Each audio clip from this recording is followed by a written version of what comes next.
In the 3rd century before the Common Era, two cities existed that should never have encountered each other, that belonged to such different worlds that their collision seemed as unlikely as the meeting of fire and water. Rome, the city of 7 hills rising above the Tiber River, knew the earth knew the weight of iron and bronze, the dust of Italian roads, the sound of legions marching in formation across the peninsula. The Romans were farmers who became soldiers, were citizens who owned land and defended that land with their bodies, were men who measured worth in acres cultivated and battles won. Their world was solid, was rooted in soil and stone, was built from the ground upward through conquest that moved step by step across Italy, city by city, tribe by tribe, expanding through a combination of military victory and political incorporation that had no precedent in the ancient world.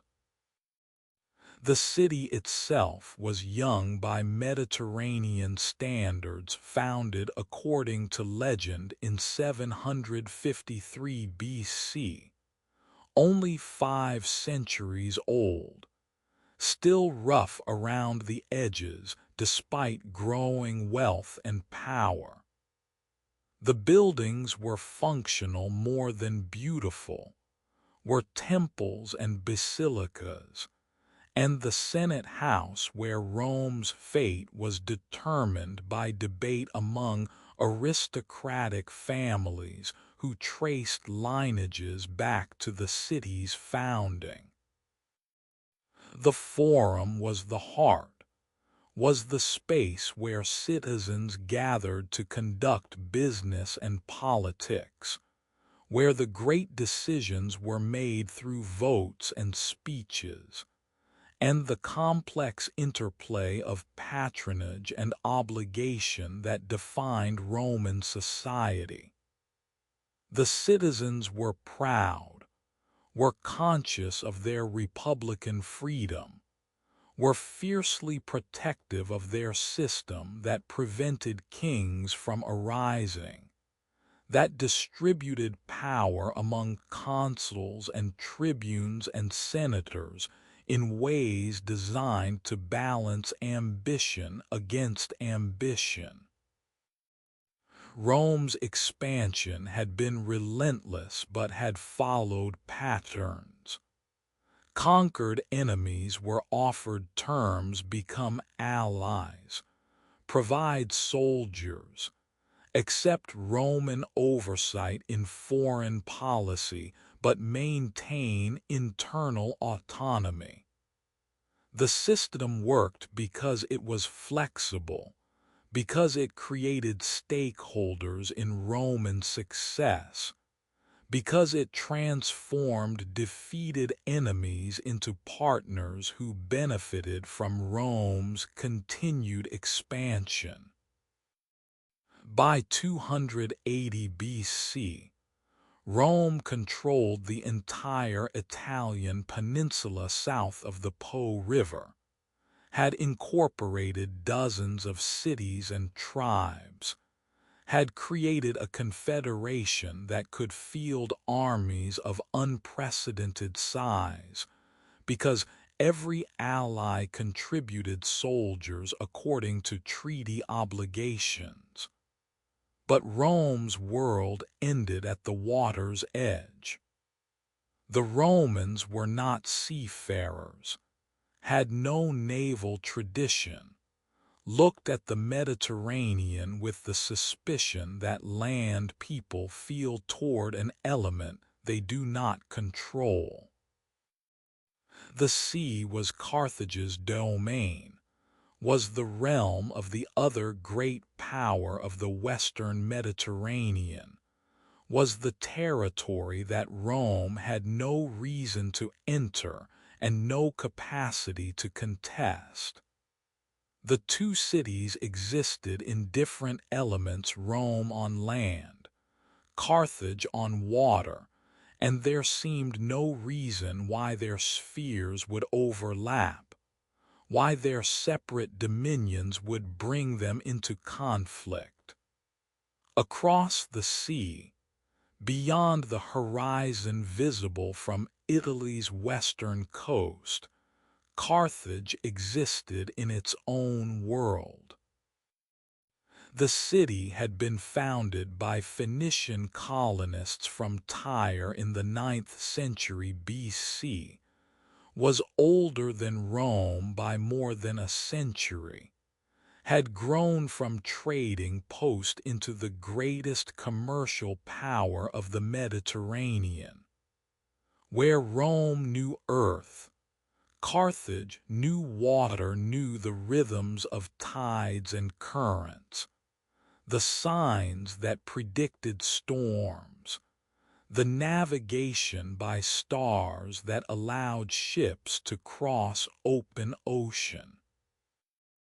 The Carthaginians were merchants who became admirals, were traders who understood that wealth flowed through control of sea routes, were a people who measured success in silver and ships, and the tribute that flowed to Carthage from its vast commercial empire.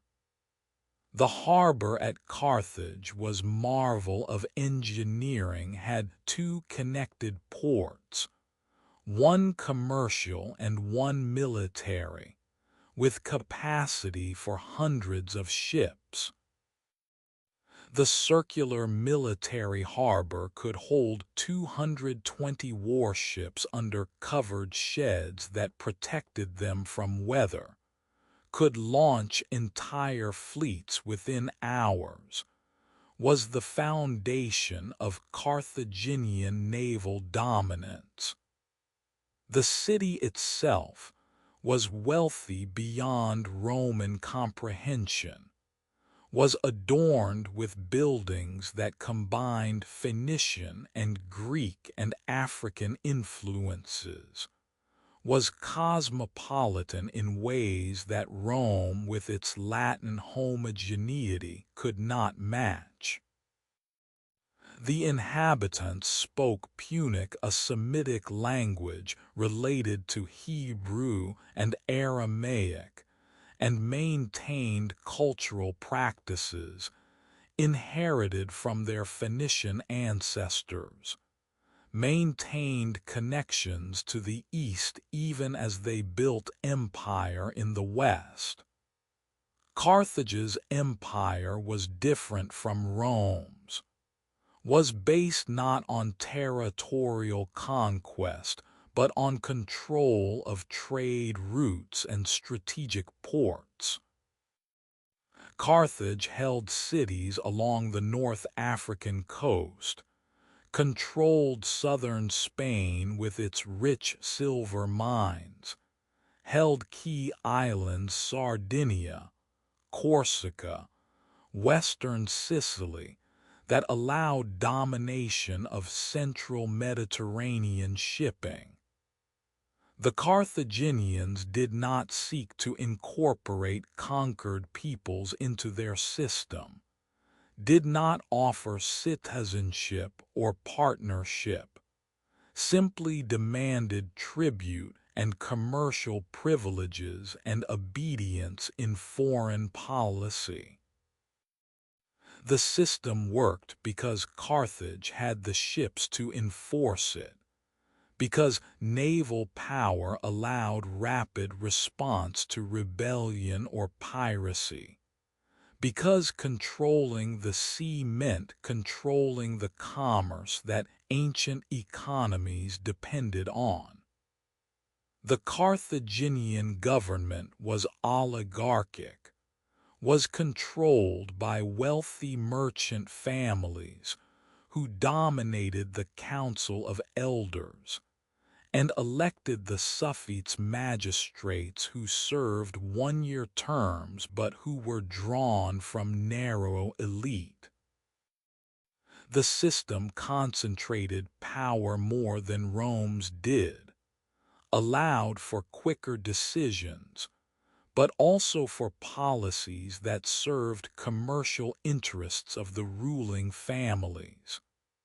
The Carthaginians were pragmatic, were willing to hire mercenaries rather than rely on citizen soldiers, were comfortable with a military that was professional and diverse. Iberians and Celts and Libyans and Greeks all fought for Carthaginian pay, commanded by Carthaginian generals, but forming armies that were multinational in composition. The two cities knew of each other, of course. Trade brought them into occasional contact.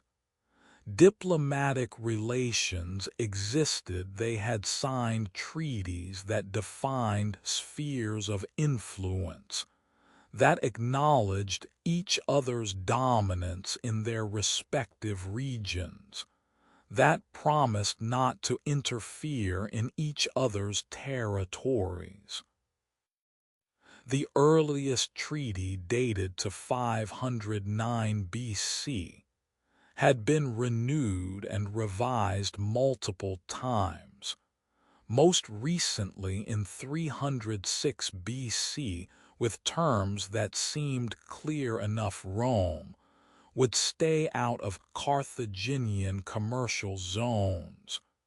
Carthage would not interfere in Italy. The treaties had worked because neither side had reason to violate them, because their interests genuinely did not overlap in ways that created conflict. But beneath the surface of peaceful coexistence, the two cities were fundamentally incompatible. Their values were different. Rome prized military virtue and civic duty. Carthage prized commercial success and naval power. Their systems of honor were different. Romans found glory in personal combat and conquest. Carthaginians found success in profitable trade and strategic dominance. Their relationships with allies were different. Rome incorporated and shared power. Carthage extracted and controlled. Their gods were different. Rome's deities demanded sacrifice, but not the extreme forms that Carthage's gods sometimes required, forms that Romans and Greeks found abhorrent, and that created moral barrier between Carthaginian and Mediterranean civilization.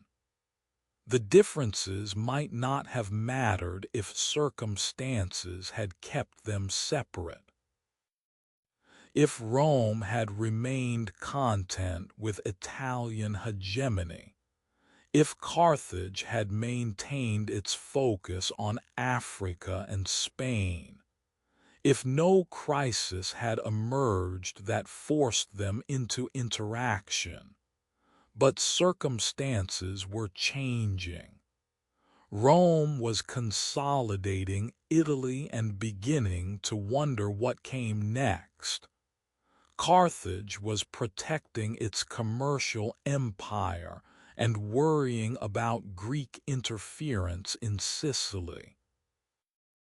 And between them, across the narrow strait that separated Italy from Sicily, lay an island that both would eventually desire, that neither could allow the other to control. That would become the prize and the battlefield, and the reason why these two cities that never meant to meet would become locked in struggle that would last more than a century. We sit with the mystery of convergence, with the question of how separate worlds become connected, with the recognition that Rome and Carthage were heading toward collision, not because of ancient enmity or cultural hatred, but because of the simple logic of power that two rising civilizations cannot share the same space indefinitely. That dominance in adjacent regions eventually requires resolution of which will dominate overall.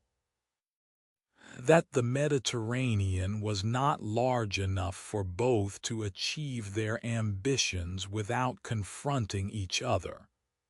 The two cities that never meant to meet, the separate worlds, the incompatible systems, all moving slowly, unconsciously, toward the moment when distance would collapse and difference would require resolution through violence.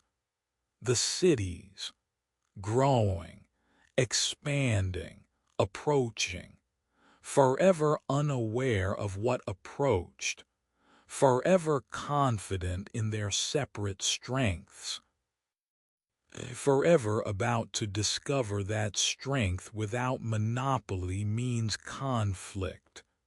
The two cities, separate still, but not for long, not for long. Sicily rested in the Mediterranean like a jewel between continents, like a threshold stone marking the boundary where East met West, where Greek culture encountered Phoenician commerce, where the ancient world had always contested itself. The island was triangular, was large enough to contain cities and kingdoms, was fertile enough to feed populations and create wealth, was positioned perfectly to control the sea lanes between Italy and Africa, between the eastern and western Mediterranean. Sicily was not neutral territory, was not empty space waiting to be claimed, but was instead a world unto itself complex, divided, contested, bearing the scars of centuries of warfare between competing powers who had recognized its value long before Rome or Carthage became great. The eastern and southern portions of Sicily were Greek, had been colonized centuries earlier by city-states from mainland Greece who sent settlers to found new cities: Syracuse, Gela, Acragas, Messana. These cities had flourished, had become wealthy through agriculture and trade, had built temples and theaters that rivaled anything in Greece itself. Syracuse was the greatest, was one of the most powerful cities in the entire Mediterranean, had resisted Carthaginian attempts at conquest multiple times, had even launched counter-invasions attempting to drive Carthage from the island completely. The Greek cities were democracies or tyrannies depending on their histories, were fiercely independent, maintained complex relationships of alliance and enmity with each other, fought among themselves almost as often as they fought Carthage. The western portion of Sicily was Carthaginian, held since the 6th century BC, controlled through a series of ports and fortified cities that served as commercial bases and military strongpoints. The Carthaginians had not colonized heavily, had not sent large populations to settle the land, but had instead maintained strategic control through garrisons and alliances with native Sicilian peoples. The Carthaginian presence was commercial and military rather than demographic, was oriented toward protecting trade routes and extracting tribute, rather than toward incorporating Sicily into Carthaginian culture. Between the Greek East and Carthaginian West lived the native Sicels and Sicans, the indigenous peoples who had inhabited the island before either Greeks or Carthaginians arrived, who had been gradually pushed into the interior or subordinated to foreign rule, who maintained their own languages and customs, but who had largely lost political independence. The native peoples sometimes allied with Greeks against Carthage, or with Carthage against Greeks, switched sides according to circumstance and advantage, survived by adaptation in a land dominated by foreign powers who treated the island as prize rather than as homeland. We drift across Sicily in the 3rd century BC, feel the complexity of its divided nature. In Syracuse, we walk through the agora where Greek is spoken, where philosophers debate in the shade of porticos, where merchants trade grain and olive oil and the products of Sicily's fertile soil. The city is magnificent, has the theater where Aeschylus premiered plays, has temples to Greek gods, has fortifications that have withstood Carthaginian sieges, has the harbor where triremes rest, and where the power of Greek Sicily is concentrated. The Syracusans are proud, are conscious of their role as defenders of Greek civilization against Phoenician barbarism, see themselves as heirs to Athenian culture, understand their city as bulwark against Eastern influences that threaten to overwhelm Greek values. We cross to the western coast, to Carthaginian-held territory where Punic is spoken, where the architecture shows Phoenician influence, where the temples are to Baal, Hammon, and Tanit rather than to Zeus and Athena. The Carthaginian settlements are different from the Greek cities, are more fortified, more obviously military in purpose, are nodes in a commercial network rather than being complete societies. The residents are mixed, some Carthaginians, many more Libyans and Iberians and native Sicilians who have accepted Carthaginian authority. See advantage in the trade connections and military protection that Carthage provides. The relationship is transactional rather than cultural, is based on mutual benefit rather than on shared identity. The island's interior is contested space regions that Greek and Carthaginian forces move through, territories that change hands according to the outcomes of wars, lands where native peoples maintain some autonomy by playing foreign powers against each other. The interior is agricultural, produces the grain that makes Sicily valuable, feeds populations in Greece and Carthage, and eventually will feed Rome. The fertility of Sicily's soil is legendary, is foundation of the island's wealth, is reason why every power that has entered the Mediterranean has sought to control, or at least access Sicilian grain.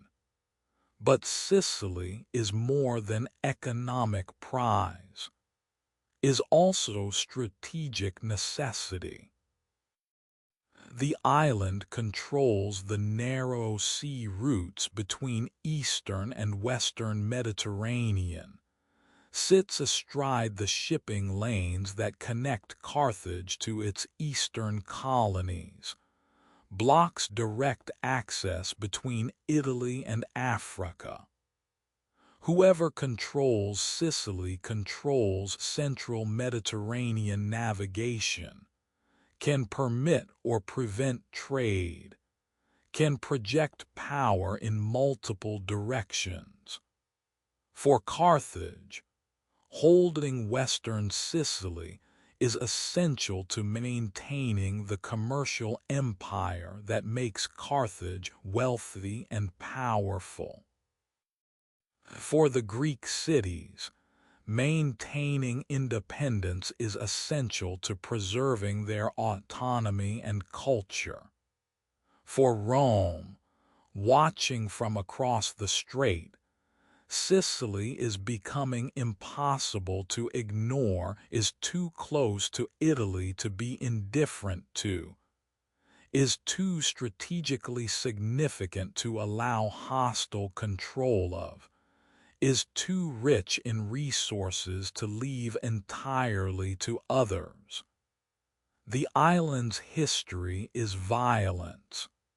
For 2 centuries, Greek and Carthaginian forces have fought repeatedly for control. The wars have followed a pattern. Carthage attempts expansion from the west. Syracuse leads Greek resistance. Battles are fought. Territory changes hands temporarily. Eventually, a stalemate is reached, and exhaustion brings temporary peace. The peace never lasts because the fundamental competition is unresolved. Both sides believe Sicily should be theirs. Neither has the power to completely eliminate the other. So the conflict persists across generations, flaring into active warfare whenever circumstances create opportunity or necessity. The latest warfare had occurred in the 310s BC, when the Syracusan tyrant Agathocles had fought against Carthage, had even invaded Africa itself in desperate attempt to force Carthaginian withdrawal from Sicily. The invasion had ultimately failed, but the fact that it occurred at all testified to the intensity of the competition, to the willingness of Greek Sicily to take extreme risks to resist Carthaginian domination. The wars had exhausted both sides, had created a peace based not on resolution but on mutual inability to continue fighting, had left the island divided much as it had been before the wars began. We sit at the center of Sicily, in the hills between Greek and Carthaginian zones, feel the tension that permeates the island.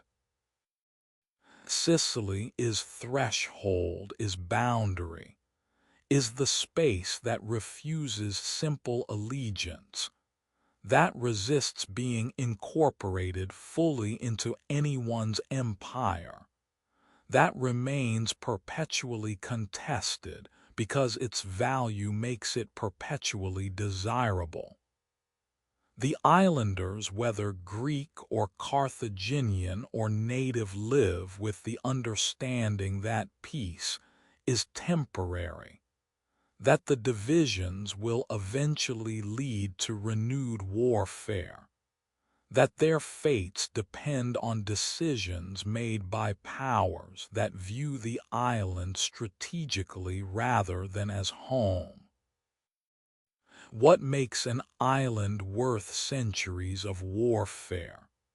What transforms geography into destiny? Sicily is not unique in being valuable. Many territories are fertile. Many locations are strategic. But Sicily combines multiple values in a single place, concentrates enough importance that major powers cannot remain indifferent, becomes the prize that must be contested because allowing rivals to control it is intolerable. The island holds two worlds, Greek and Carthaginian, European and African, land power and sea power, and the holding cannot be stable because the worlds are incompatible, because neither can coexist with the other without one dominating. Rome has not yet entered Sicily's conflicts, has watched from across the strait but has not intervened, has maintained the treaties with Carthage that prohibit Italian involvement in Sicilian affairs. But Rome's attention is drawn to the island, is beginning to calculate what it would mean if Carthage controlled all of Sicily, what threat that would pose to Italy's security, what opportunity Sicily might represent for Rome's continued expansion. The calculations are not yet urgent, are not yet sufficient to justify breaking treaties or risking war with Carthage. But the calculations are occurring, are preparing the ground for decisions that will come soon, for the moment when Rome will cross the strait and enter the world that Sicily represents. The island that held two worlds, the threshold between civilizations, the prize that made peace impossible, the fertile ground soaked in blood from centuries of competition. Sicily waits, divided, contested, valuable beyond any peaceful resolution. The Greeks hold the east. The Carthaginians hold the west. The native peoples endure in the interior.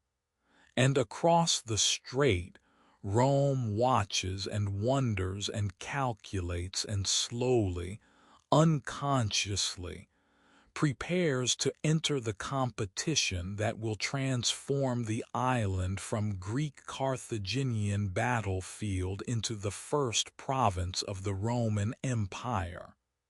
The island, waiting, forever divided, forever contested, forever the threshold where worlds collide, the island that held two worlds and could not hold them peacefully.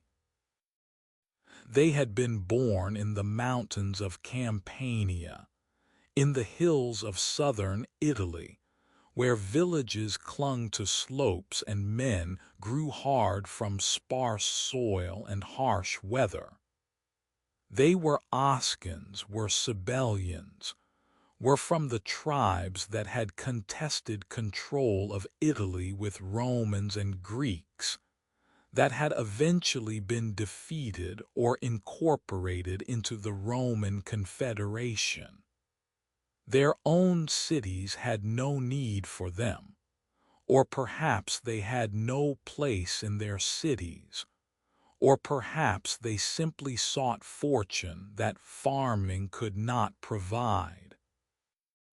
So they became what young men without prospects often become: soldiers, hired themselves to whoever would pay, crossed the strait to Sicily, where the Greek city of Syracuse needed mercenaries to supplement its citizen armies, needed professional soldiers who would fight for pay rather than from patriotism. Syracuse had employed them well, had used them in conflicts with other Sicilian cities, had stationed them in garrisons, had relied on them as any city relied on hired soldiers, with gratitude for their service and suspicion of their loyalty. The mercenaries fought competently, earned their pay, accumulated years of service, and the shared identity that soldiers develop when they fight together. They began calling themselves Mamertines, the sons of Mars. The war god's children claimed identity in their profession, since they could not claim it in any city, found brotherhood in violence, since they had left behind whatever brotherhoods their birthplaces provided. But mercenary service is precarious, depends on being needed, on contracts being renewed, on employers remaining able to pay. When Syracuse's conflicts ended, when peace or exhaustion made professional soldiers unnecessary, the Mamertines found themselves dismissed, were paid their final wages, were thanked for their service, were expected to return to Italy or to find new employers. Some did. Some returned to Campania, to farms they had left, to lives that must have seemed impossibly small after years of warfare. Others sought new contracts, found employment with other Sicilian cities or with Carthaginian forces. But some, perhaps several thousand, did not accept dismissal, did not return home or seek new employers. Instead, they turned. In 288 BC, the Mamertines approached the Sicilian city of Messana, a Greek city controlling the strait between Sicily and Italy, a prosperous trading port positioned at one of the most strategic locations in the Mediterranean. The city had perhaps invited them as garrison, perhaps had been seeking protection, perhaps had trusted that hired soldiers would serve as hired soldiers were supposed to serve. The trust was betrayed. The Mamertines entered Messana as protectors and became occupiers, seized the city through sudden violence, massacred or expelled the male citizens, took the women as wives, made themselves masters of what had been Greek city, transformed themselves from mercenaries into occupying force, from hired soldiers into self-made kings. We descend into the moral ambiguity of their existence, into the space where violence creates reality that law and custom condemn, but cannot undo. The Mamertines in Messana were thieves who became rulers, were murderers who became settlers, were exiles who made themselves citizens by eliminating the previous citizens. Their occupation was crime by any Mediterranean standard, was violation of guest right and military honor, was treachery against employers who had trusted them. Every Greek city condemned them. Syracuse particularly, which had employed them and been betrayed by them, sought their destruction.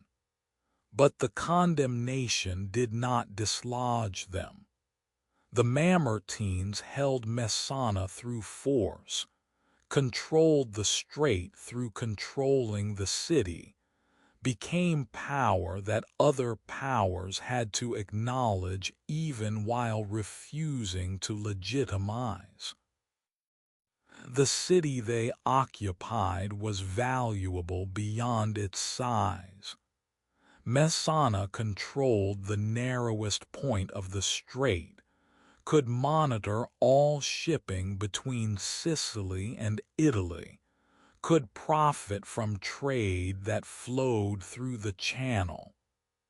The Mamertines exploited this, extracted tolls or tribute, enriched themselves through the strategic position they had seized. But their position was also precarious. Were surrounded by enemies Syracuse to the south, other Greek cities that condemned their occupation, eventually Carthaginian forces that saw Mamertine control of the strait as threat to Carthaginian interests. The Mamertines could defend Messana against individual enemies, but could not withstand united opposition, could not survive without external support. For years, they maintained independence through playing enemies against each other, through exploiting the fact that Syracuse and Carthage were rivals who would not cooperate even to eliminate a common nuisance. The Mamertines raided neighboring territories, enriched themselves through plunder, maintained military culture that had defined them as mercenaries. They were neither Roman nor Greek nor Carthaginian, were outlaws who had created their own city-state through violence, were men without homeland who had made homeland through theft. We sit with them in Messana, feel their isolation. They cannot return to Italy, have burned those bridges, would face justice for their crimes if they returned. They cannot be accepted by Greek Sicily, have committed violation that Greek cities cannot forgive, represent threat to any city that employs mercenaries, because they demonstrate that mercenaries can turn on employers. They cannot trust each other completely, are held together by mutual crime, by shared guilt that binds but also poisons, by the understanding that they survive only as long as they remain united. The brotherhood of Mars has become brotherhood of necessity. The shared identity of soldiers has become shared identity of exiles who can never go home. But by the 270s BC, their position was deteriorating. Syracuse under new leadership was preparing to eliminate them. Carthage, worried about any power controlling the strait, was willing to assist Syracuse or to act independently to remove the Mamertines. The forces arrayed against them were overwhelming. They could not defeat Syracuse and Carthage simultaneously, could not defend Messana indefinitely against determined siege. The Mamertines faced extinction or expulsion, faced the loss of everything they had seized, faced the consequences of the betrayal they had committed decades earlier. They had one option remaining: appeal to Rome. The appeal was desperate, was the act of men without alternatives, was request for protection from the only major power that had not yet declared itself their enemy. The Mamertines sent ambassadors to Rome, explained their situation, offered alliance and access to Messana in exchange for Roman military protection. The offer was simultaneously attractive and problematic for Rome. Attractive because Messana controlled the strait, because alliance would give Rome strategic position at the entrance to Sicily, because helping the Mamertines would be indirect way to contest Carthaginian influence. Problematic because the Mamertines were criminals, because protecting them would mean protecting betrayers and murderers, because intervention would violate Rome's treaties with Carthage, because helping the Mamertines might bring Rome into conflict with both Syracuse and Carthage over men who deserved no help by any moral standard. The mercenaries who forgot their names would be remembered for the crisis they created, would be catalyst for the First Punic War, would be the excuse or reason or opportunity depending on perspective that brought Rome into Sicily, that initiated the conflict between Rome and Carthage, that transformed the Mediterranean world. They did not intend this, were simply trying to survive, to protect what they had seized, to find protection against enemies who sought their destruction. But their appeal to Rome would set in motion events beyond their control, would create the collision between powers that had avoided collision for centuries, would be remembered long after the Mamertines themselves were forgotten. The mercenaries who forgot their names, the soldiers without homeland, the thieves who became rulers, the exiles who could not return, all waiting in Messana, watching Syracuse approach from the south and Carthage approach from the west, hoping that Rome would cross the strait to protect them, understanding that without protection they were doomed. The Mamertines, forever displaced, forever guilty, forever the catalyst that would begin a war they did not understand and could not control.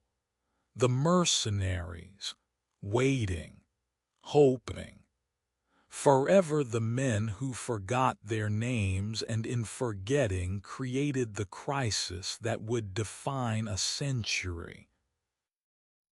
In Rome's Senate House, in the curved chamber where 300 senators sat on stone benches arranged in tiers, where the great decisions of state were made through debate and vote according to procedures inherited from generations of Republican tradition, the elders gathered to discuss a message from Sicily.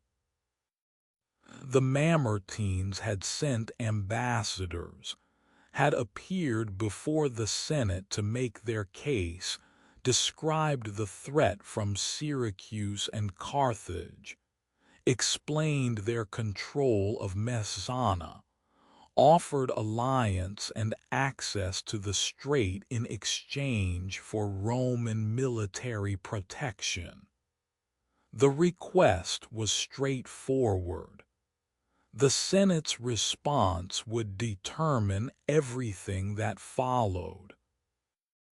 The debate occurred in 264 BC, though our sources do not record its details, do not preserve the speeches that were given, mention only that the Senate was divided and that the question was contentious.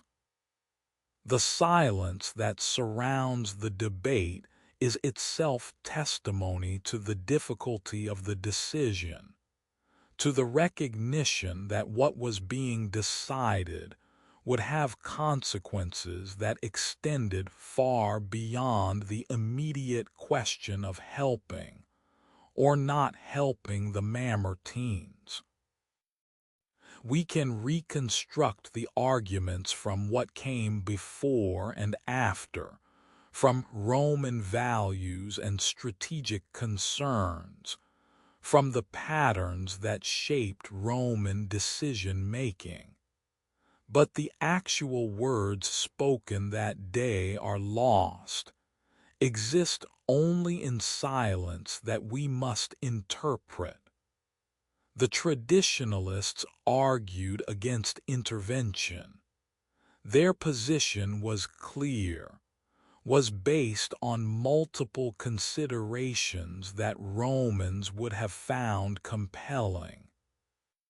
First, the Mamertines were criminals, had betrayed their employers, had seized a city through treachery and murder, deserved no help from honorable republic like Rome. Protecting them would mean associating Rome with dishonorable conduct, would taint Rome's reputation, would suggest that Rome valued strategic advantage over moral principle. Second, Rome had no treaty obligations to the Mamertines. They were not allies, not clients, had no claim on Roman protection beyond their offer of alliance that came only when they faced destruction. Third, helping the Mamertines would violate Rome's treaties with Carthage, The existing agreements prohibited Roman involvement in Sicilian affairs, and intervention would be seen by Carthage as hostile act, as breach of faith, as provocation that might lead to war. The traditionalists pointed to Rome's successful strategy in Italy had expanded through legitimate conquest and incorporation of defeated enemies, had built confederation based on treaties and mutual advantage, had never before intervened to protect criminals or violated existing treaties for strategic gain. Why change what worked? Why risk war with Carthage over men who deserved no help? Why enter Sicily at all when Rome's interests were in Italy, and when the treaties with Carthage had successfully maintained peace for decades? The traditionalist position was conservative, was cautious, was grounded in principles that had served Rome well and should not be abandoned lightly. The expansionists argued for intervention. Their position was equally clear, though based on different considerations. First, Messana was strategically essential, controlled the strait between Italy and Sicily, was too important to allow hostile control, would give Rome position from which to monitor, and if necessary contest any threat from Sicily. If Carthage or Syracuse controlled Messana, they would control access to the strait, could potentially threaten Italy's southern coast, could project power in ways that Rome could not prevent. Better to control Messana through alliance than to face enemies controlling it. Second, the Mamertines had offered alliance, had essentially invited Rome into Sicily, had provided legal justification for Roman presence that was invitation rather than invasion. Third, Rome's growing power required attention to what happened beyond Italy, could not remain indifferent to Sicily's affairs when Sicily was so close, so wealthy, so connected to Italy's security. The expansionists acknowledged the moral problems, yes. The Mamertines were criminals. Yes, helping them was distasteful. But strategic necessity sometimes required uncomfortable alliances, required working with imperfect partners, required prioritizing security over moral purity. As for treaties with Carthage, the expansionists argued either that the treaties did not specifically prohibit helping the Mamertines, or that Carthaginian actions in Sicily already violated the spirit of the treaties, and Rome was simply responding to Carthaginian aggression. The expansionist position was forward-looking, was willing to take risks, was based on the understanding that Rome's power had grown beyond Italy, and that interests necessarily followed power.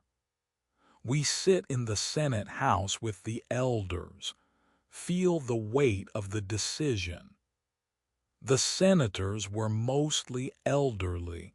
The Senate required previous office holding, and Romans generally held offices in progression through their careers. So senators tended to be in their 40s, 50s, 60s. These were men who had fought in Rome's wars, who had experience of command and politics, who understood costs and consequences. They were not naive, were not ignorant of what war with Carthage would mean, were not casual about decisions that might lead to conflict. The debate continued. The arguments were made. Some senators who had opposed intervention initially changed their minds as they heard the strategic arguments. Some who had favored intervention became concerned about the moral implications. The debate was genuine, was not predetermined. Was democracy functioning as it was supposed to function, with competing perspectives, with honest disagreement, with decision made through persuasion and vote rather than through command? The Senate could not reach clear decision, was too divided, eventually decided to defer to the popular assembly, to let the citizen body decide whether to help the Mamertines. The deferral was unusual, was recognition that the Senate itself could not achieve consensus, was passing the decision to broader electorate. The popular assembly met, heard abbreviated version of the debate, voted in favor of intervention. The vote was close, was not overwhelming mandate, but was sufficient to authorize sending help to the Mamertines. What persuaded the assembly? We cannot know for certain. Perhaps the strategic arguments were compelling. Perhaps the promise of loot and glory appealed to soldiers who would serve in the legions. Perhaps the assembly was less concerned with moral niceties than the Senate was. Perhaps the vote simply reflected the slight majority that favored the risk over the caution. Whatever the reason, the decision was made. Rome would help the Mamertines, would send military force across the strait, would intervene in Sicily, would violate or at least strain the treaties with Carthage, would take the step that could lead to war. The silence that surrounds the debate is the silence of hindsight recognizing significance, is the quiet that comes when we know how the story ends, is the recognition that Rome debated whether to begin a conflict that would last more than a century, that would cost hundreds of thousands of lives, that would determine which civilization would dominate the Western Mediterranean. The senators debating in 264 BC did not know this, could not predict that the First Punic War would last 23 years, that it would be followed by Second and Third Punic Wars, that Carthage would eventually be destroyed, that Rome would inherit everything Carthage had built. The senators thought they were deciding whether to help some mercenaries, whether to gain strategic position at the strait, whether the opportunity was worth the risk. They did not understand that they were deciding the fate of civilizations. We close with the vote tallied, with the decision made, with the authorization given to the consuls to send military force to Sicily. The Senate that debated in silence. The discussion that history did not preserve. The choice that seemed manageable but was momentous. The decision that appeared tactical but was transformative. The vote that authorized intervention. The silence that speaks louder than any recorded speech about the difficulty of the choice, about the doubt that remained, about the understanding that something significant had occurred even if its full significance could not be known. The Senate, the debate, the silence, forever the moment when Rome chose to cross, forever the decision that began the war, forever the silence that contains the unspoken recognition that everything changed in that chamber on that day. For more than 2 centuries, Rome and Carthage had maintained treaties, had agreed to boundaries, had promised to respect each other's spheres of influence, had preserved peace through mutual acknowledgement that their interests did not conflict sufficiently to justify war. The treaties existed in multiple versions, had been negotiated and renewed as circumstances changed, had accumulated clauses and interpretations that both sides understood or claimed to understand. The most recent treaty, dated to 306 BC, had been signed just 60 years before the crisis over Sicily, had established clear terms that seemed to prohibit exactly the kind of intervention Rome was now contemplating. But treaties are words, and words require interpretation, and interpretation depends on assumptions about meaning and intent that different cultures bring to texts written in different languages, about circumstances that the treaty writers could not fully anticipate. The Roman Carthaginian treaties were written in both Latin and Punic, were attempts to create binding agreements between peoples who thought in fundamentally different categories, who understood obligation and honor and legal commitment according to incompatible frameworks.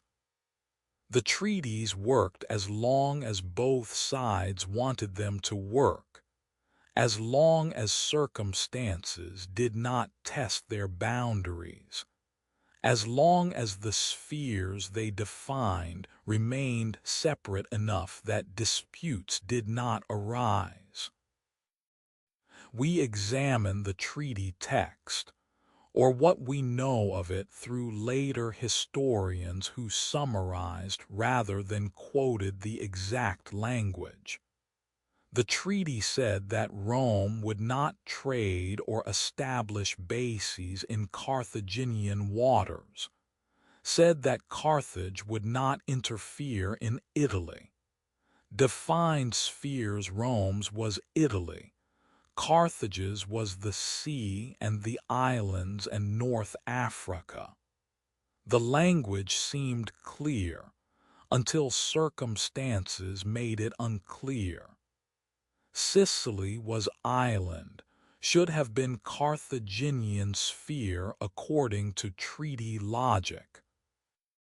But Sicily was divided between Greeks and Carthaginians, was not exclusively Carthaginian, and Rome's intervention was at the invitation of the Mamertines who held Messana.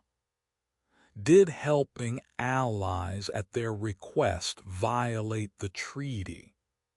Rome said no, said that invitation made the intervention legitimate, that the treaty prohibited aggression but not response to requests for help. Carthage said yes, said that any Roman military presence in Sicily violated the treaty's spirit if not its letter, that the Mamertines were not legitimate allies because they were criminals, that Rome's true purpose was expansion rather than protection. Both interpretations were defensible. Both sides genuinely believed their position was correct, was consistent with treaty, was justified by circumstances. The problem was not that one side was lying about the treaty's meaning. The problem was that the treaty's meaning was not stable across different cultural contexts, that words interpreted in Latin did not carry identical meaning when interpreted in Punic, that legal texts cannot anticipate every circumstance, and therefore contain ambiguities that crisis reveals. The deeper problem was that the treaties had been negotiated between powers whose spheres were separate: Rome as Italian power, Carthage as Mediterranean naval power. But Rome had grown, had conquered all of Italy, had reached the natural boundary of the peninsula and was looking beyond. Carthage had also grown, had expanded its commercial empire, had become more dependent on controlling Sicily to protect trade routes. The treaties reflected an earlier balance that no longer existed, defined spheres that had made sense when both powers were smaller, but that created conflict as both expanded toward the boundaries the treaties established. We contemplate the fragility of agreements. The way peace preserved through treaties is always conditional peace, is stability that lasts only as long as circumstances allow both sides to believe the treaty serves their interests. The Roman Carthaginian peace had lasted centuries, not because the treaties were perfectly crafted, but because neither side had reason to violate them. Rome focused on Italy, Carthage focused on commerce. Their spheres did not overlap significantly. Their power was not directly competitive. But as soon as circumstances changed, as soon as Rome reached the limits of Italian expansion and began looking to Sicily, as soon as the Mamertine crisis created opportunity or necessity for Roman intervention, the treaties could not hold because they were designed for different circumstances. The Carthaginian position was that Rome was violating the treaty by crossing to Sicily, was acting aggressively, was beginning an undeclared war through intervention that broke previous agreements. The Carthaginians sent their own forces to Sicily, reinforced garrisons, prepared to resist Roman intervention, viewed their actions as defensive rather than aggressive because they were protecting sphere the treaty had granted them. From Carthaginian perspective, Rome was treaty breaker, was the party violating agreements, was responsible for transforming peace into conflict. The Roman position was that Carthage was overreaching, was claiming authority over territories not clearly Carthaginian, was threatening Rome's security by controlling positions too close to Italy. The Romans viewed helping the Mamertines as legitimate alliance, viewed Carthaginian opposition as proof that Carthage sought to dominate Sicily completely, interpreted Carthaginian military preparations as aggressive rather than defensive. From Roman perspective, Carthage was preventing legitimate Roman action, was using treaty as excuse to maintain monopoly in Sicily, was creating conflict through unreasonable interpretation of treaty terms. Neither side was entirely wrong. Neither was entirely right. Both had legitimate concerns. Both had plausible interpretations. Both genuinely believed their actions were justified, and the other side's actions were provocative. The tragedy was not that one side was evil or insane. The tragedy was that both sides were reasonable, were acting according to their values and interests, were making decisions that made sense within their frameworks, but that were incompatible with the other side's equally reasonable framework. The Carthaginian peace held no promise because promises require shared understanding, because legal agreements between different cultures are always provisional, because treaties preserve peace only as long as both sides want peace more than they want whatever conflict would bring.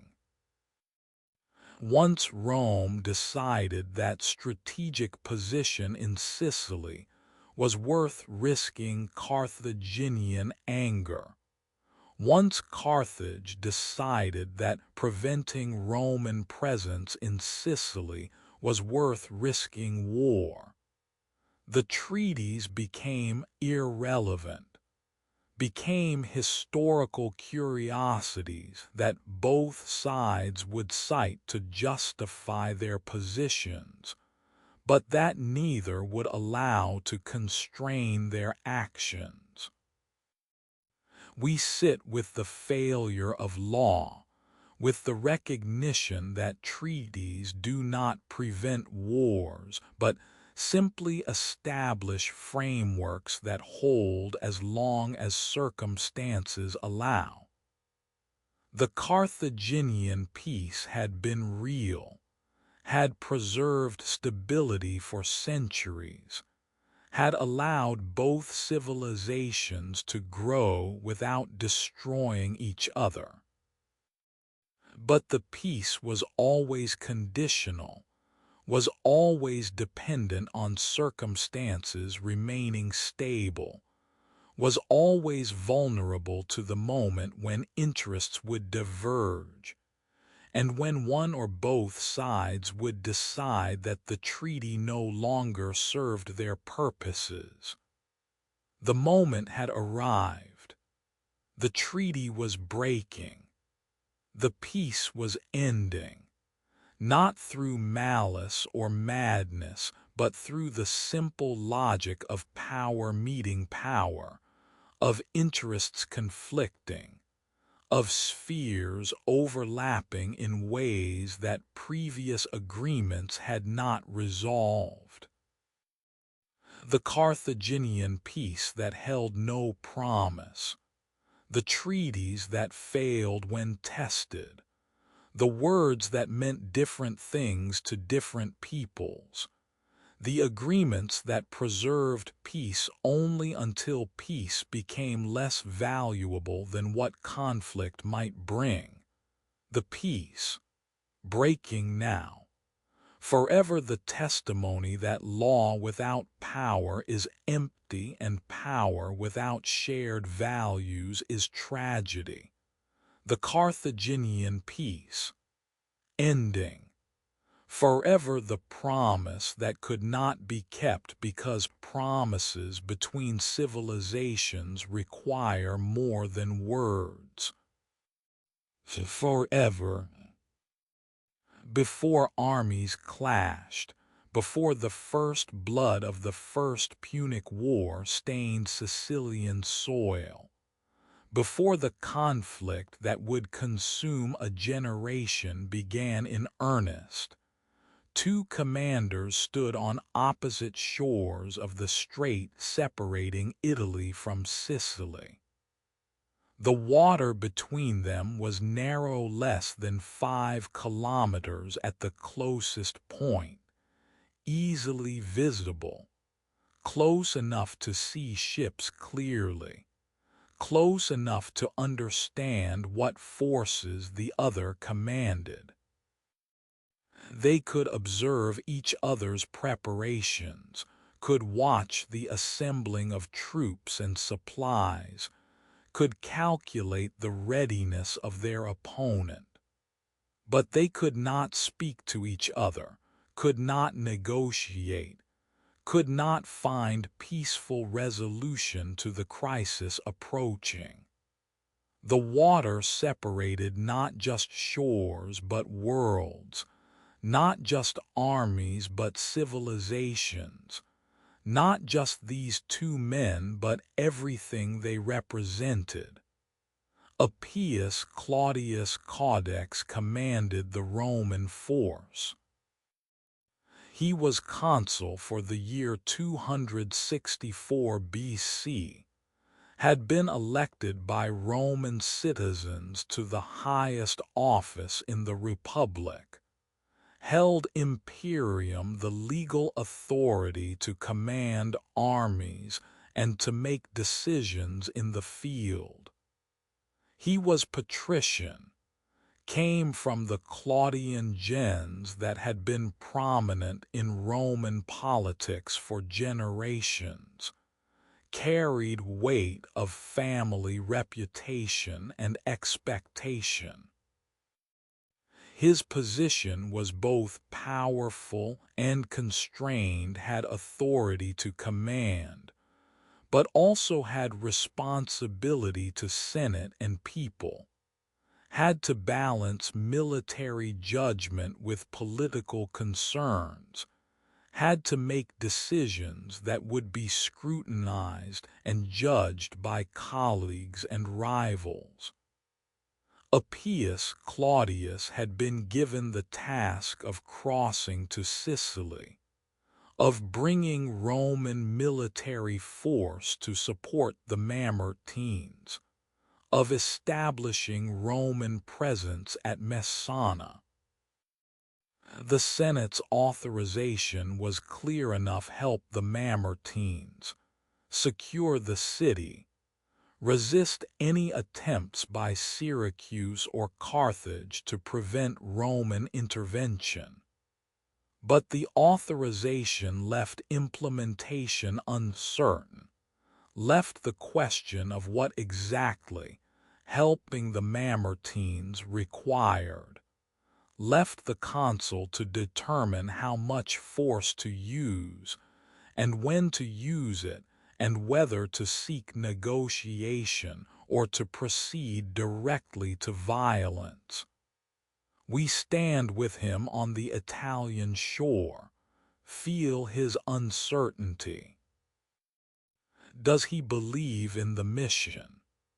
Does he think helping the Mamertines is right thing for Rome?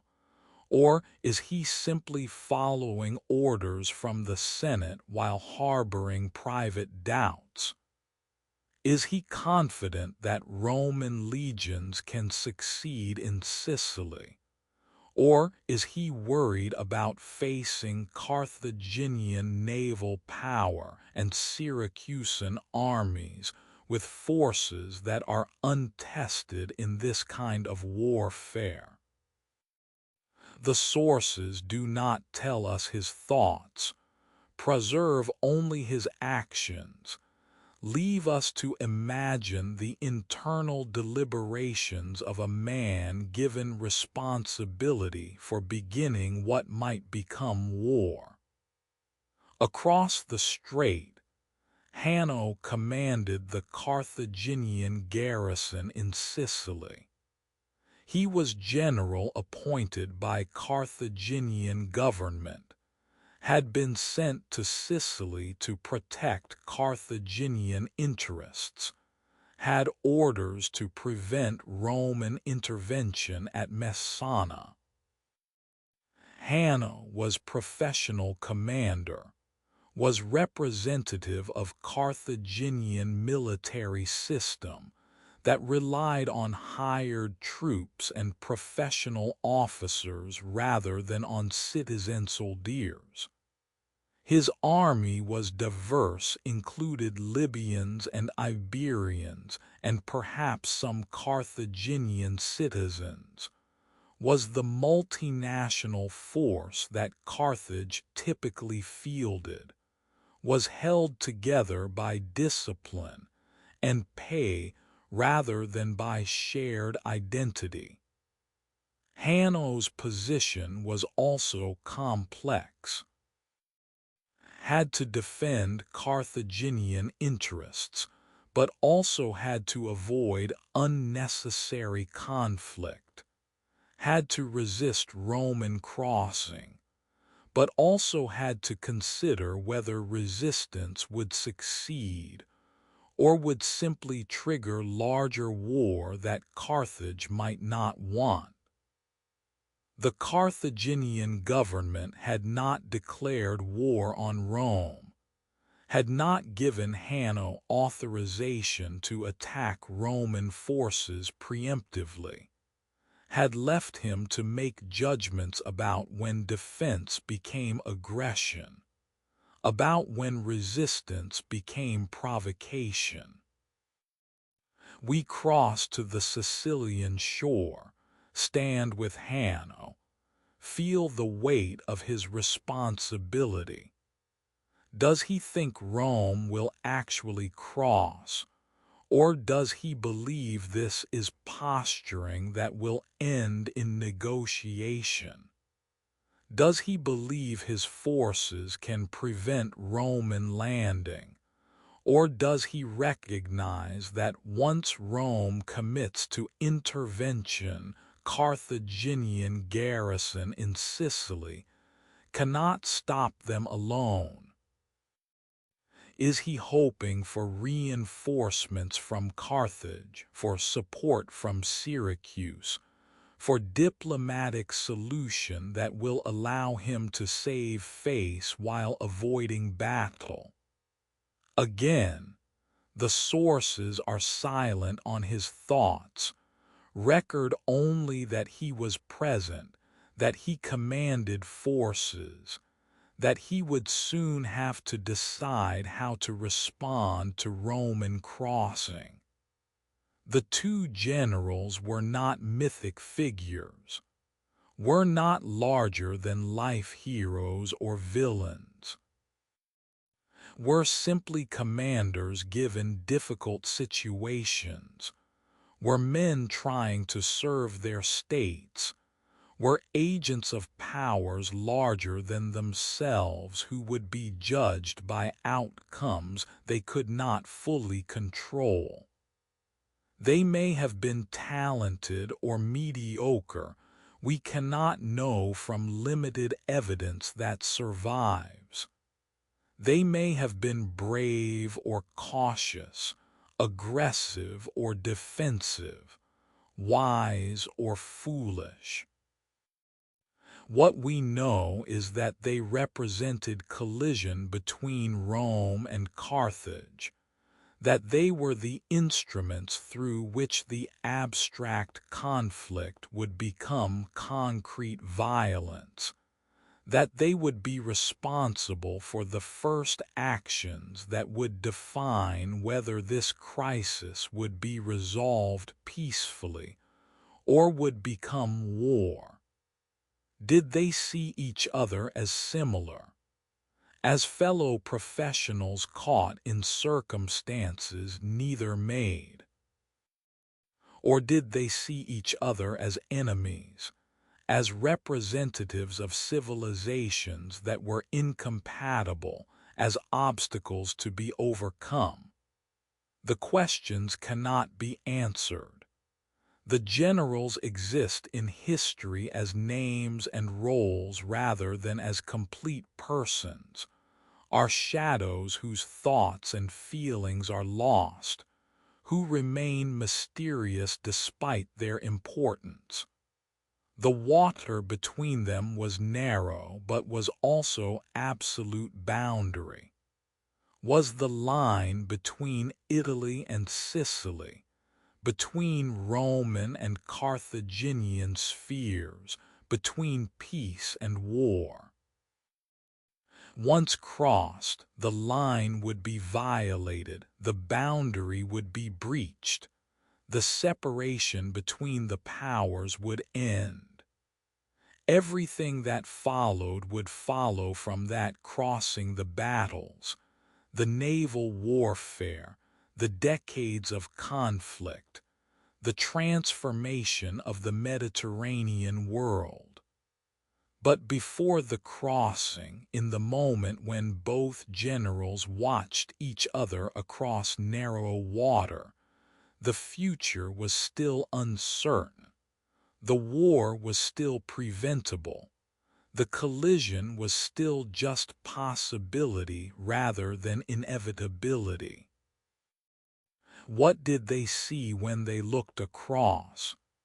Did Appius Claudius recognize that he was about to begin a century of warfare? Did Han understand that his resistance or failure to resist would determine his civilization's fate? Did either grasp the magnitude of what was approaching? Almost certainly not. They were focused on immediate circumstances, on tactical problems, on how to accomplish their missions with the forces they had available. The long view was not available to them, was not visible from their positions on opposite shores, was something only hindsight would reveal. The two generals who saw each other across water, the commanders who would begin the war, the men who stood at the threshold before violence began, the agents of civilizations approaching collision, forever watching, forever separated by narrow strait that was also infinite distance, forever about to cross, forever about to resist, forever the human element in historical catastrophe. The generals, watching, waiting, preparing, forever the moment before everything changed, forever the last instant of peace, forever the two men who saw each other across water and understood that soon the water would be crossed and that once crossed there would be no returning to the world as it was. The generals, the water, the threshold, forever. Before battle in the ancient world, before armies marched or ships sailed, before commanders gave orders and soldiers moved forward into violence, the gods were consulted. The practice was universal across Mediterranean civilization, was common ground between otherwise different cultures, was shared understanding that human warfare occurred within context of divine purpose, or at least divine awareness. Rome and Carthage both performed sacrifices, both sought omens, both believed that success in war depended not just on strategy and courage, but on favor from powers beyond human control. The altar where both sides sacrificed was physical altar in each army's camp, but was also metaphorical altar of faith, was the space where human violence sought divine justification, was the attempt to make warfare sacred rather than simply brutal. Roman religious practice before battle was elaborate, was governed by traditions dating to the city's founding, was performed by priests who accompanied the legions, or by commanders who held both military and religious authority. The augurs read signs, watched the flight of birds, examined the entrails of sacrificed animals, interpreted natural phenomena as messages from the gods. The Romans were not primitive in their religion, did not believe the gods literally wrote instructions in bird flight. But they believed that the gods communicated through natural signs to those who knew how to read them, that the universe was ordered in ways that allowed divination, that seeking divine approval before major undertakings was appropriate humility before powers greater than human. Before crossing to Sicily, before the Roman forces embarked on ships that would carry them across the strait, the commanders sacrificed. We do not know the specific details, what animals were offered, what prayers were spoken, what signs were observed. But we know the pattern, can reconstruct from other accounts what probably occurred. Animals were brought, perhaps sheep or cattle, creatures valuable enough that their sacrifice meant something. The animals were prepared according to ritual requirements, were killed in prescribed manner. The entrails were examined, the priests looked at the liver and other organs, assessed their condition, made judgments about whether the gods were favorable. The omens, almost certainly, were declared favorable, not because the gods actually favored Roman intervention. We need not assume divine participation to understand the pattern, but because omens were interpreted through framework of expectations and desires. When commanders wanted to proceed, when political necessity required action, the augurs generally found that the signs were acceptable. The system was not fraud exactly, was not conscious deception, but was instead the human tendency to find evidence for conclusions already reached, to interpret ambiguity in ways that confirm what we want to believe. The Roman commanders wanted assurance that their crossing was divinely approved. The augurs provided that assurance. The rituals were performed correctly, the gods were honored, and the expedition received religious sanction. Across the strait, Carthaginian forces performed their own sacrifices. The Carthaginian religious practices were different from Roman, were Phoenician in origin, were devoted to gods that Greeks and Romans found disturbing. Baal-Hamon was chief deity, was god associated with fertility and kingship, required sacrifices that sometimes included animals, but that in Carthage's history had at times included children, a practice that neighboring civilizations condemned as barbaric, and that Carthaginians themselves may have abandoned or reduced by the 3rd century BC, though the evidence is contested and unclear. Tanit was goddess particularly associated with Carthage, was consort to Baal-Hamon, was depicted in symbols found on Carthaginian monuments and coins. Her worship involved rituals that Romans and Greeks did not fully understand, involved offerings and practices that seemed foreign and threatening. The Carthaginian religion was not more violent or cruel than other ancient religions. Human sacrifice occurred in Greek and Roman history as well, though perhaps less frequently or systematically.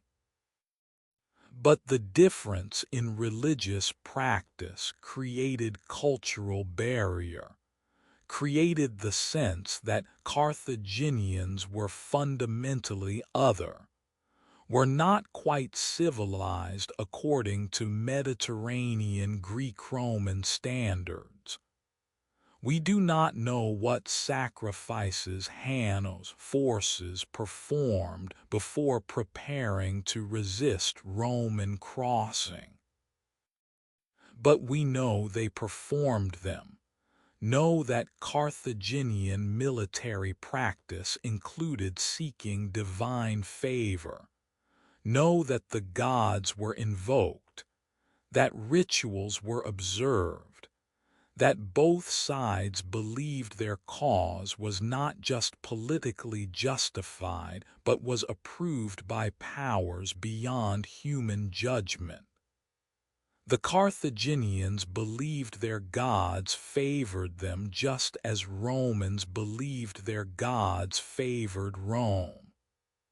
Both sides prayed for victory, both made offerings, both sought confirmation that their violence was righteous. The tragedy is in the symmetry. Both sides performed sacrifices. Both believed their gods were stronger, more real, more deserving of worship. Both interpreted favorable omens as divine approval. Both entered conflict with religious certainty that their cause was just, that the gods would support them, that victory was not just possible but was ordained. The mutual certainty did not prevent war, arguably enabled it, gave both sides confidence to proceed, allowed both to believe they were fighting not just for territory or wealth but for sacred purposes. What does it mean when both sides pray for victory? When both offer sacrifice expecting divine support? When both believe their gods demand the destruction of the other? The incompatibility reveals either that the gods do not exist, or that the gods are indifferent to human warfare, or that humans project their own desires onto divine will, create gods who conveniently support whatever humans have already decided to do. The ancient world did not resolve this theological problem. Both sides would continue sacrificing throughout the long wars. Both would claim divine favor for victories and explain defeats as temporary setbacks, rather than as evidence that the gods were not supporting them. The altar where both sides sacrificed is altar of human faith meeting human violence. Is the sacred space made tragic by the recognition that religious certainty does not prevent catastrophe? That both sides praying to their gods does not mean one side is wrong and the other right? That divine approval, if it existed, did not clearly favor either Rome or Carthage. The wars would be decided by strategy and resources and courage, and fortune by human factors, rather than by divine intervention. But both sides would interpret their struggles through religious framework, would see victories as proof of divine favor and defeats as tests of faith, would maintain belief that the gods were involved even when evidence suggested the gods were silent. We close contemplating the gods who were invoked but who did not intervene, who were prayed to, but who did not clearly answer, who were believed in, but who did not prevent the suffering that would follow. The altar where both sides sacrificed. The prayers that ascended from both camps. The certainty that both commanders carried that their gods were stronger. The rituals that sanctified violence rather than preventing it. The altar, forever bearing offerings from both sides.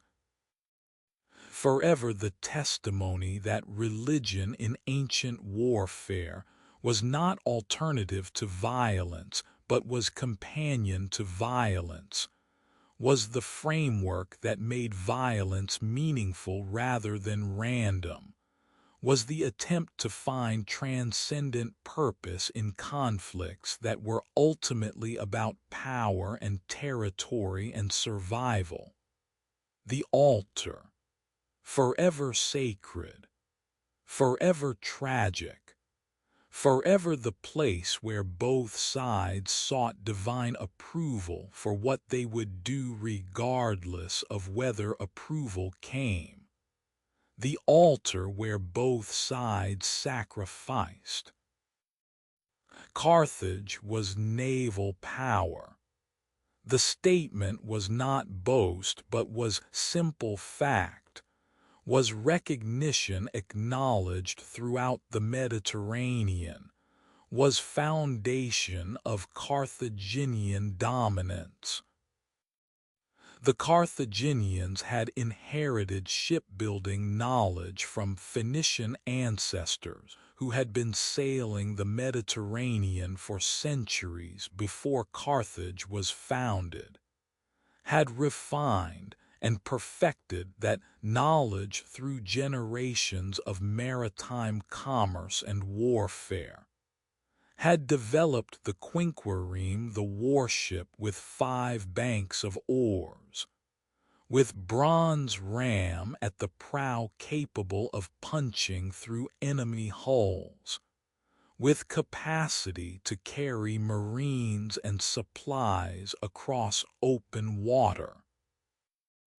A Carthaginian quinquereme was approximately 40 meters long, perhaps 6 meters wide, required crew of perhaps 300 rowers plus sailors and marines, was the capital ship of ancient naval warfare, was the instrument that allowed Carthage to control the seas.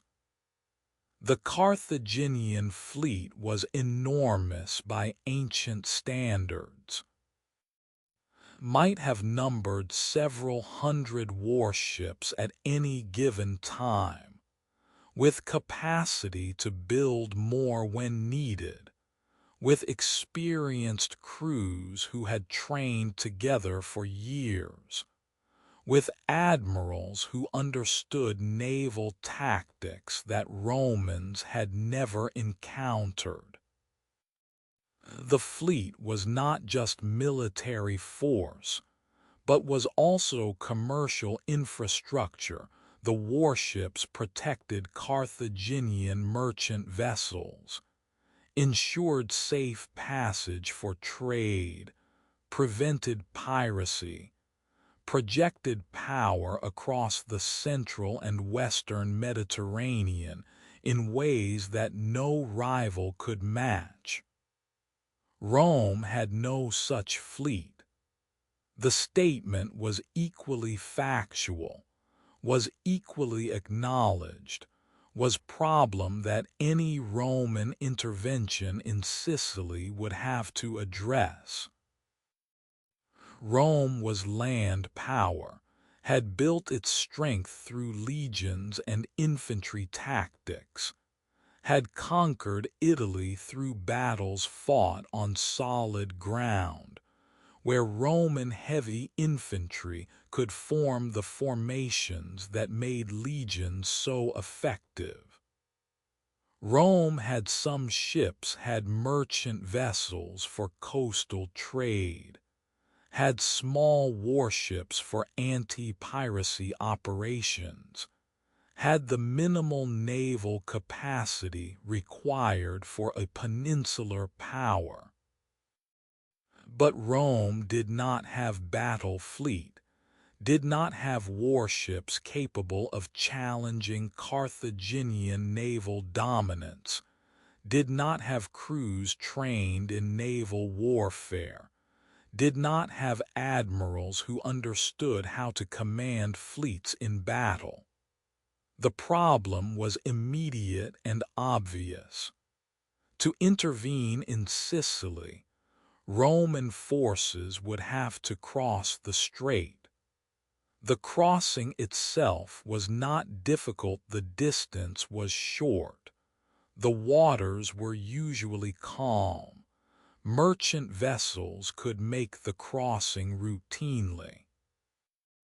But Roman forces would be vulnerable during the crossing and after landing, would depend on maintaining supply lines across water that Carthage controlled, would face the possibility that Carthaginian fleet could interrupt reinforcements or cut off retreat.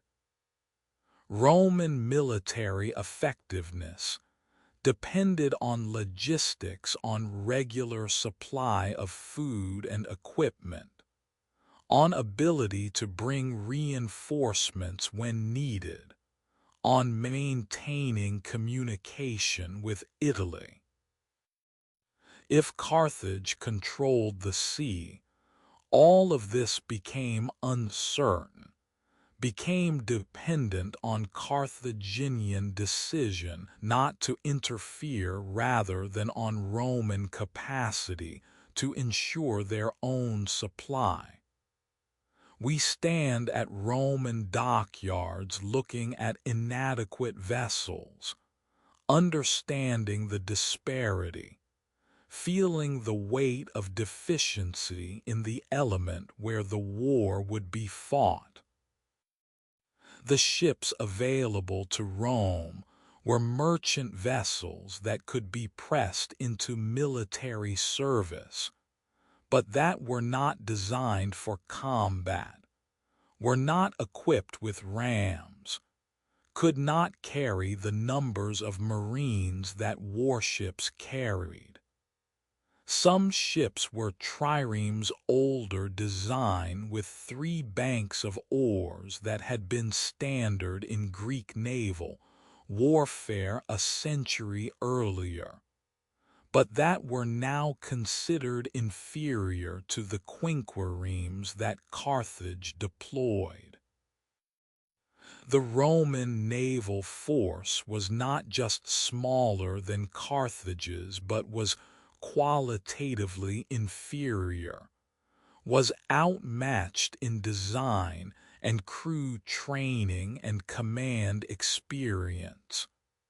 The Romans understood the problem, were not naive about what they were attempting.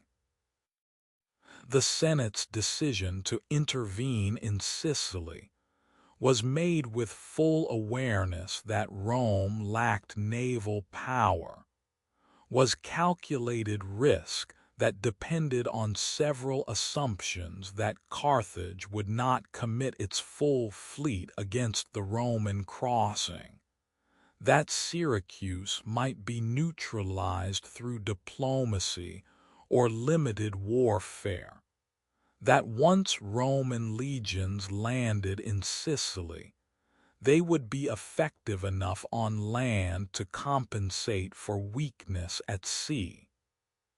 The assumptions would be tested immediately. The immediate solution was to cross quickly, to land forces in Sicily before Carthage could mobilize naval opposition, to establish position that could be defended even if supply lines were disrupted. The Roman commanders recognized that their window of opportunity was narrow. That delay would allow Carthage to concentrate naval forces. That speed might compensate for weakness. The strategy worked in the short term. Roman forces crossed to Messana, established control of the city, forced Carthage to respond on land where Roman advantages were greater. But the longer-term problem remained. Rome could not sustain operations in Sicily without addressing naval weakness, could not protect supply lines indefinitely through luck or through Carthaginian restraint, could not prevent Carthage from exploiting its naval superiority if the war continued. The Romans would have to build a fleet, would have to learn naval construction and tactics, would have to develop the capacity that Carthage had refined over centuries, would have to transform from land power into amphibious power capable of fighting on sea as well as on land. The transformation would occur, though not immediately, though not easily. Roman sources later claimed that Rome built its first real battle fleet by copying captured Carthaginian quinquireme, used the design as template, built 100 or more warships in a single massive effort, trained crews through rowing practice on land before taking them to sea. The sources probably exaggerate Roman speed and competence, probably compress the process that took longer and was more difficult than heroic narratives suggest. But the basic fact is that Rome did build a fleet, did learn naval warfare, did eventually match and exceed Carthaginian naval power through combination of resources and determination and innovation. The innovation that made Roman naval power possible was the corvus, the boarding bridge that Roman engineers developed to allow legionary tactics to work at sea. The corvus was hinged gangway with spike on the end, could be dropped onto enemy ship's deck, would lock the ships together and allow Roman marines to cross and fight hand-to-hand combat on the enemy's deck. The device transformed naval warfare from ramming and maneuver into infantry combat at sea, played to Roman strengths while negating Carthaginian advantages in seamanship. The corvus would be controversial, made ships less stable, was dangerous in storms, was eventually abandoned after proving too risky. But in the early stages of the First Punic War, the corvus allowed Rome to win naval battles despite inferior naval tradition. But all of this was in the future. In 264 BC, as Roman forces prepared to cross to Sicily, Rome simply did not have the ships needed for sustained warfare against naval power like Carthage.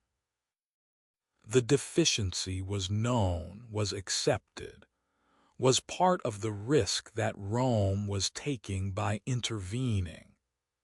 The ships that Rome did not yet have would become the ships that would eventually carry Roman legions to Africa, that would win the naval battles that would determine the war's outcome, that would transform Rome from land power into Mediterranean empire. But from the shore in 264 BC, looking at inadequate vessels and across at Carthaginian naval superiority, the future was not visible. Was simply hope, simply determination, simply the confidence or arrogance that Rome could master what it did not yet understand, the ships that Rome did not yet have. Forever the deficiency, forever the challenge, forever the transformation that would be required, the ships, not yet built, not yet sailed, not yet victorious, but coming, forever coming, forever the future that would be created through necessity and will. The ships, forever. In the years before the war began, before Rome crossed to Sicily and Carthage committed to resistance, before the first battle was fought and the long conflict began in earnest, stories circulated about what was approaching. The sources that preserve these stories are late, are written centuries after the events, are probably literary inventions rather than historical prophecies. But they capture something true that some observers understood the magnitude of what was coming, that warnings were available, that the crisis between Rome and Carthage was recognized as potentially catastrophic by those who paid attention. The prophecy, in whatever form it actually existed, warned that the conflict would be longer and more destructive than either side anticipated, would transform the Mediterranean world, would determine which civilization would survive. The prophecy suggested that the war would not be resolved quickly, would not be like the wars both civilizations had fought previously, campaigns lasting a season or two, concluded through decisive battle or negotiated settlement. Instead, the prophecy warned this conflict would span decades, would consume multiple generations, would become total war requiring both sides to mobilize all their resources and to accept casualties that would be unbearable by any previous standard. The war would not stay in Sicily but would spread to Africa and to seas across the Mediterranean, would involve naval battles on scales never seen before, would eventually threaten the existence of one or both civilizations. Neither Rome nor Carthage believed these warnings. Neither could imagine warfare on such scale. The Romans had experience of Italian wars, had fought against Samnites and Etruscans and Greek cities, had sometimes fought for years, but had always concluded conflicts through conquest and incorporation that ended the fighting. Rome's expectation was that Sicilian intervention would be similar, would involve some battles, would require some years perhaps, but would conclude with either Carthaginian withdrawal from Sicily or with Rome abandoning the intervention if costs became too high. The idea that the war would last 23 years, would be followed by second war lasting another 17 years, would eventually result in third war that would destroy Carthage completely. This was not imaginable from Roman perspective in 264 BC. Carthage's expectations were equally limited. The Carthaginians had fought Greeks in Sicily multiple times, had experienced long conflicts, but had always found that eventually exhaustion or strategic calculation led to negotiated peace that maintained rough status quo. Carthage expected Roman intervention would follow similar pattern. Rome would send forces, would achieve some limited success, or would face setbacks, would eventually recognize that Sicily was not worth the cost and would withdraw. The idea that Rome would build fleet from nothing, would match Carthaginian naval power, would eventually invade Africa itself and threaten Carthage's existence. This was not conceivable from Carthaginian perspective. The prophecy that neither believed captured truth that becomes visible only in hindsight, that some conflicts, once begun, develop momentum that carries them beyond original causes or intentions. That wars between great powers have logic of escalation that rational calculation cannot control. That the commitment of resources and reputation and national honor creates stakes that prevent either side from accepting defeat until one side is destroyed. The First Punic War would demonstrate this pattern, would show how limited intervention in Sicily would expand into general warfare, how naval dominance would be contested through massive fleet construction, how both sides would continue fighting long past the point when costs exceeded any rational expectation of benefits.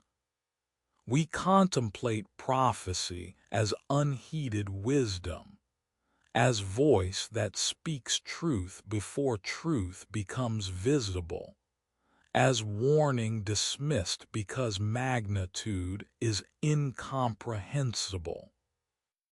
Throughout history, observers have warned about approaching catastrophes, have pointed to accumulating pressures, have identified trajectories toward conflict, have recognized patterns that suggest disaster.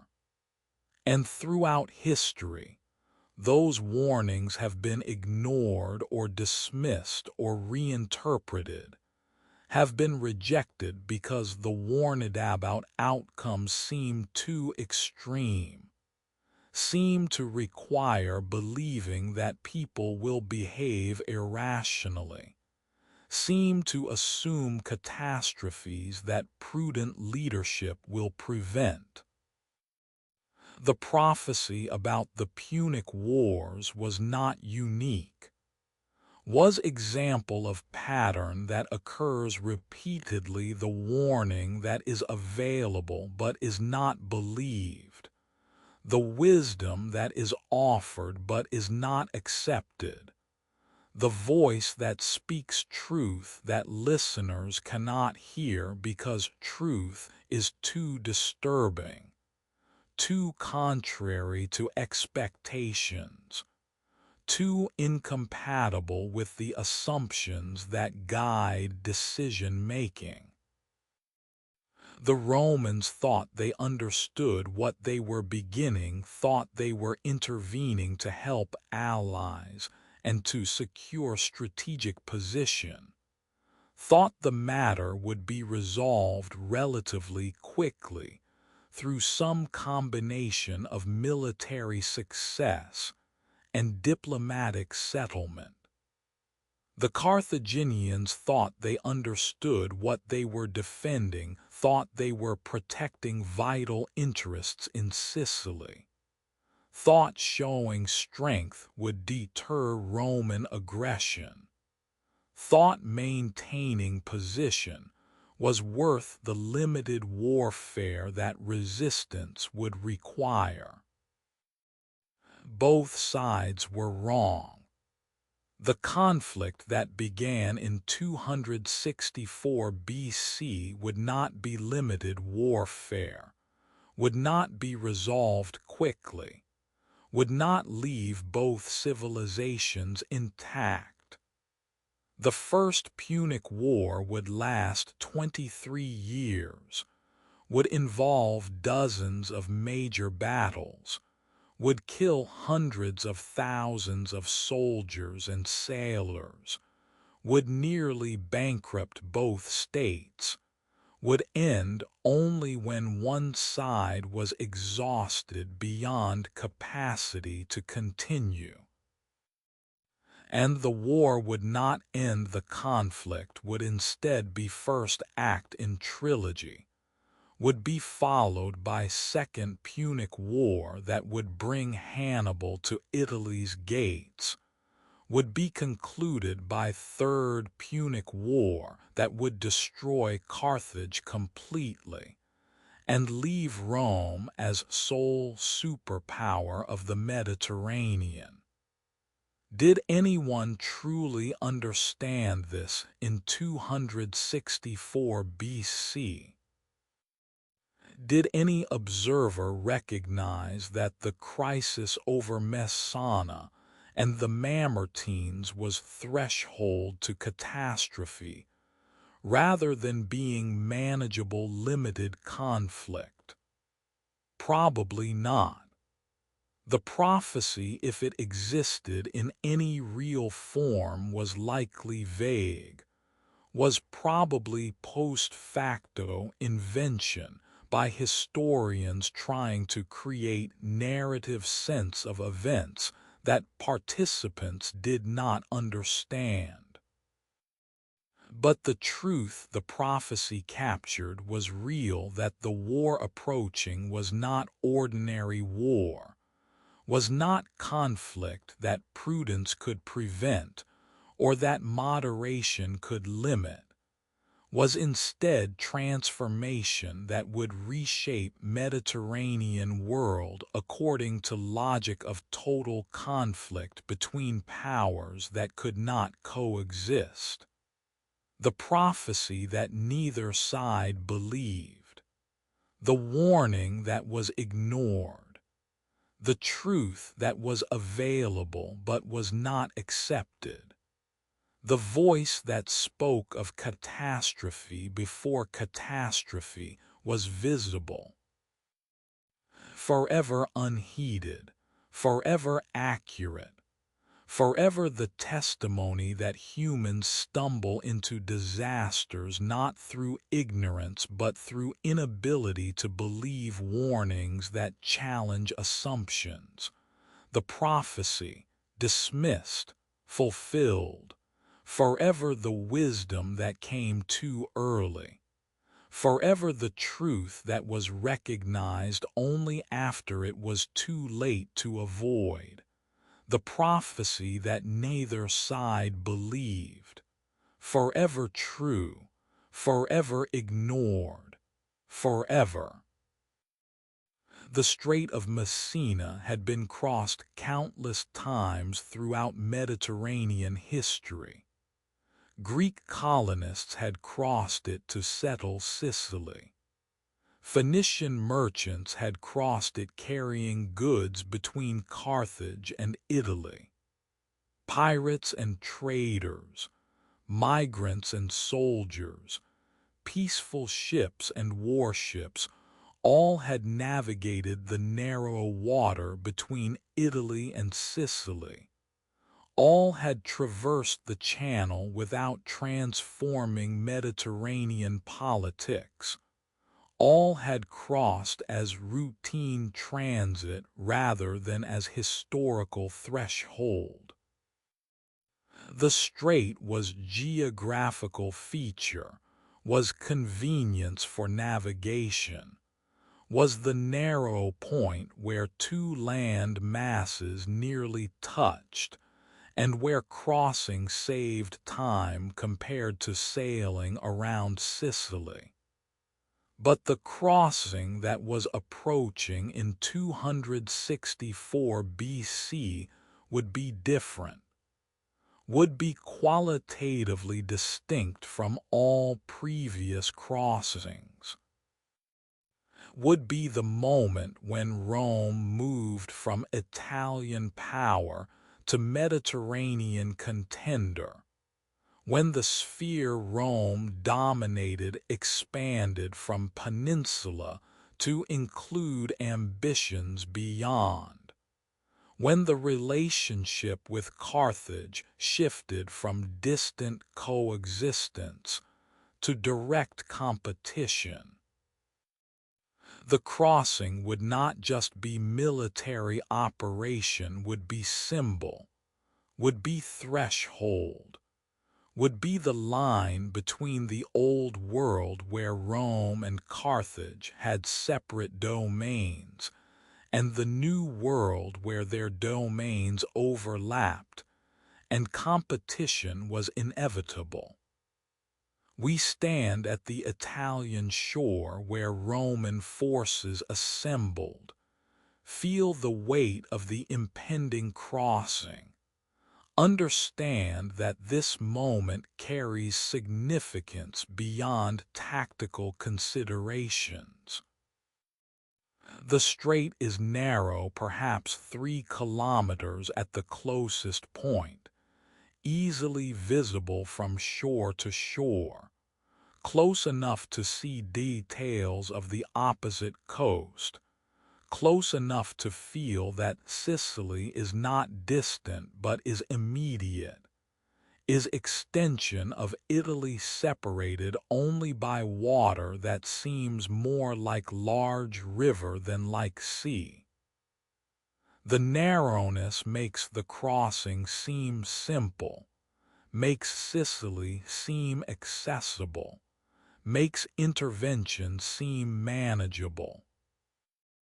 But the narrowness is also deceptive, conceals the fact that crossing represents entering different world, represents transgressing boundary that treaties had established, represents beginning something that cannot be easily stopped once begun. The Roman forces preparing to cross were not enormous by later standards. Perhaps a few thousand soldiers, 1 or 2 legions plus allied contingents, enough to establish presence in Messana, enough to defend the city against immediate threats, not enough to conquer Sicily, or to fight sustained campaign against determined opposition. The force size reflected Rome's calculation that intervention would be limited, that crossing would be opening move in political contest that might be resolved through negotiation or limited warfare. That massive commitment was not necessary for operation that was defensive rather than expansionist in nature.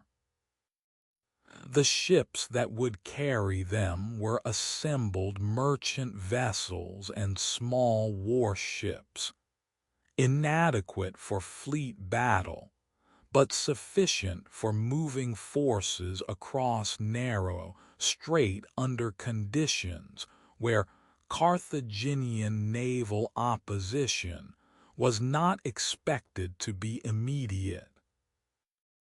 The crossing would be vulnerable, would depend on speed and on Carthaginian forces not being positioned to intercept, would be risk that Roman commanders accepted because the alternative was not crossing at all, was abandoning the intervention before it began, was accepting that Carthage would control the strait without Roman challenge. Across the water, on the Sicilian shore, Carthaginian and possibly Syracusan forces watched the Roman preparations, knew that crossing was imminent, prepared to resist or to respond depending on orders from Carthage and on tactical situation when Roman forces landed. The strait had become contested space, had transformed from neutral transit corridor into boundary, marking different spheres of power.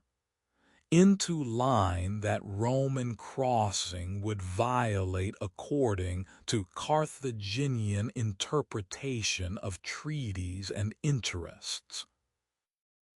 The crossing itself occurred. The sources do not preserve dramatic details, suggest it was relatively uneventful, indicate that Roman forces landed successfully and established control of Messana without major battle.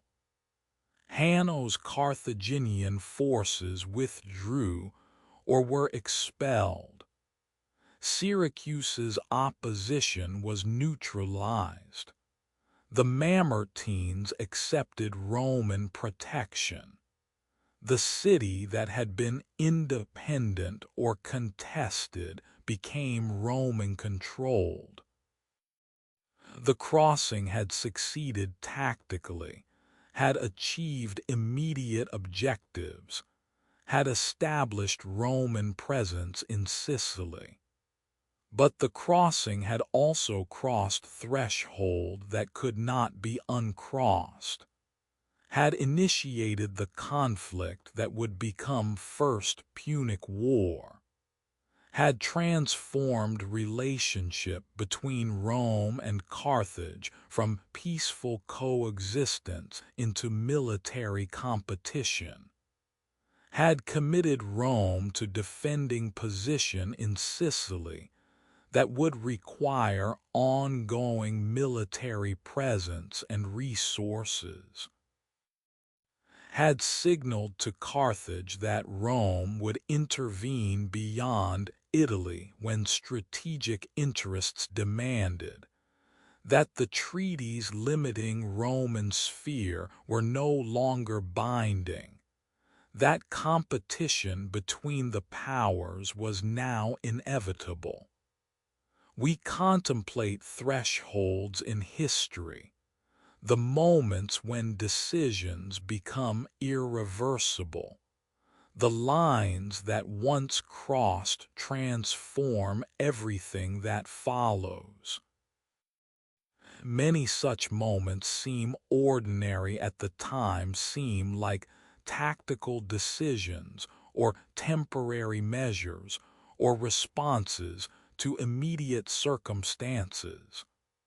Only in retrospect do we recognize them as pivotal, as instants when trajectories shift, as boundaries where one era ends and another begins. The crossing of the strait was such moment, was step that initiated the Punic Wars, was decision that would eventually lead to Carthage's destruction and Rome's emergence as Mediterranean's dominant power. But in 264 BC, as Roman forces crossed to Messana, none of this was visible, was simply military operation, simply implementation of Senate's authorization, simply the next step in intervention that seemed manageable. The soldiers crossing did not know they were beginning a century of warfare. The commanders did not understand they were initiating transformation of Mediterranean world. The Senate that had authorized the crossing did not predict that decision would lead to 3 wars spanning 120 years. The crossing seemed like crossing ships moving across water, soldiers landing on foreign shore, city being secured. The magnitude would become visible only later, would be recognized only through hindsight, would be understood as threshold only after everything that followed made the threshold's significance clear. The strait that would not be crossed peacefully. the water that separated worlds, the narrow channel that became boundary marker in history, the crossing that initiated transformation, forever the moment when peace ended and competition began, forever the step that could not be taken back, forever the threshold where Rome crossed from Italian power into Mediterranean empire, the strait, forever narrow, forever deep, forever the boundary that was violated and thereby dissolved, the strait, crossed, forever changed, forever the beginning, the strait that would not be crossed peacefully, forever remembered as the moment when everything changed. In the final days before conflict became unavoidable, in the hours when both sides made their last preparations, and war had not yet begun, but peace was already lost, dust rose. Literal dust from marching armies, from horses and supply wagons, from thousands of men moving across dry ground in the Mediterranean summer.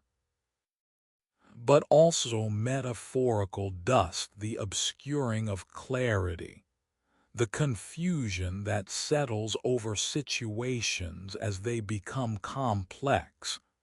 The way approaching crisis creates atmosphere where visibility decreases and certainty becomes impossible, and decisions must be made without clear understanding of consequences. Rome's forces had crossed to Sicily, had established control of Messana, had achieved immediate objective of protecting the Mamertines. But the crossing had not resolved the crisis, had instead intensified it, had transformed theoretical competition between Rome and Carthage into actual military confrontation. Carthage could not accept Roman presence in Messana, could not allow Rome to control the strait without challenging Carthaginian naval dominance and commercial interests. Syracuse could not accept foreign powers, both Rome and Carthage, interfering in Sicilian affairs without resistance. The Mamertines, having invited Roman protection, now found themselves in city occupied by forces they could not control, had become pawns in conflict larger than themselves. The situation was spiraling. Both Rome and Carthage were sending reinforcements, were committing additional forces, were escalating their presence in ways that made negotiated resolution increasingly difficult. Neither side wanted to appear weak, to back down, to accept defeat without actually fighting. The political pressures within each civilization demanded that leaders show strength, that they defend national honor, that they not surrender interests that had been declared vital. The momentum of approaching conflict was overcoming any remaining desire for peace, was carrying both sides toward violence that neither had originally intended, but that both were now accepting as necessary. We feel the dust rising, feel the confusion, feel the way clarity was dissolving into complexity. The original question, should Rome help the Mamertines, had been answered. But answering had created new questions. How far would Rome commit? Would Carthage accept Roman presence, or would Carthage fight to expel Rome from Sicily? Would Syracuse remain neutral, or would Syracuse ally with one side against the other? How would other Sicilian cities respond? The questions multiplied faster than answers could be found, created environment where each decision generated new uncertainties, where the situation was changing faster than either side could fully assess. Both sides had entered positions they could not abandon without loss of credibility. Rome had crossed to Sicily, had made commitment to Mamertines, had established precedent that Roman protection meant actual military presence.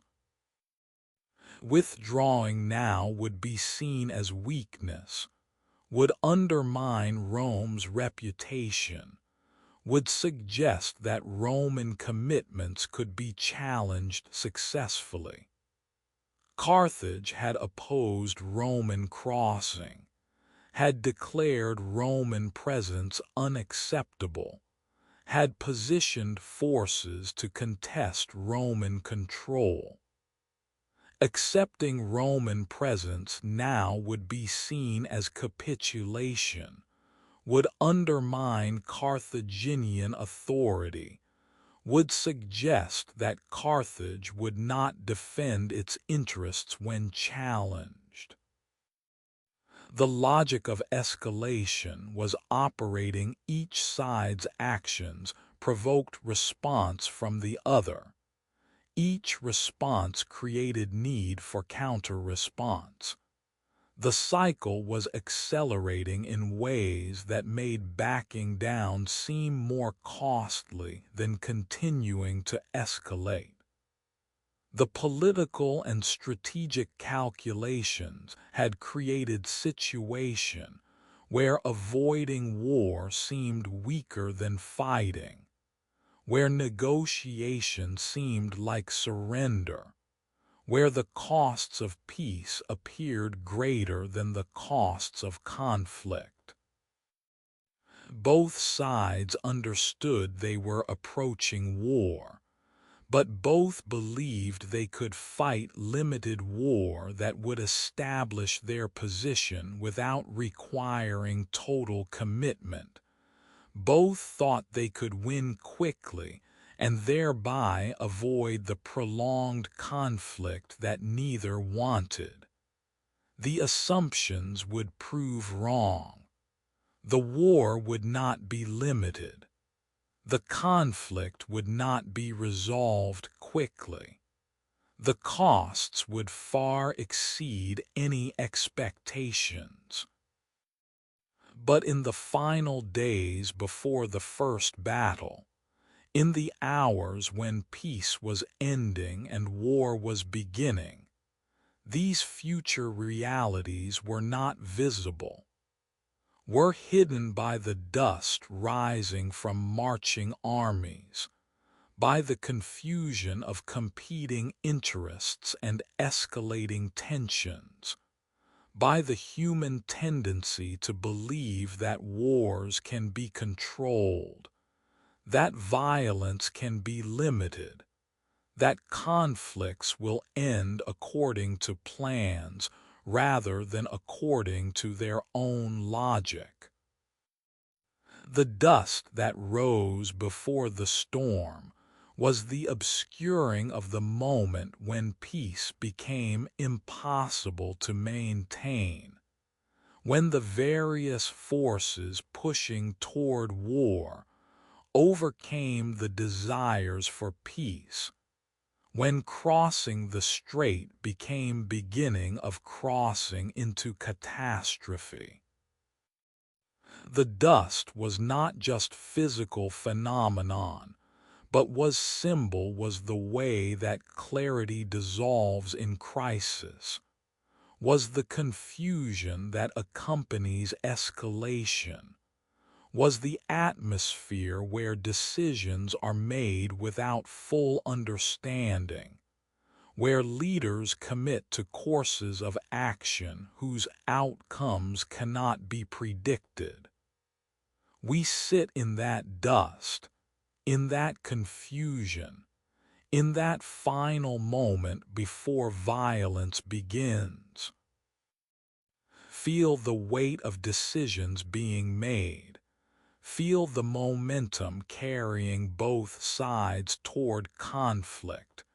Feel the tragedy of reasonable people making reasonable decisions that accumulate into unreasonable result. Neither Rome nor Carthage was evil. Neither was irrational. Neither sought century of warfare or hundreds of thousands of deaths, or the ultimate destruction of one civilization. Both were simply protecting interests as they understood them, responding to challenges as their values dictated, making choices that seemed necessary given the circumstances they faced. But the choices accumulated. The responses escalated. The dust rose.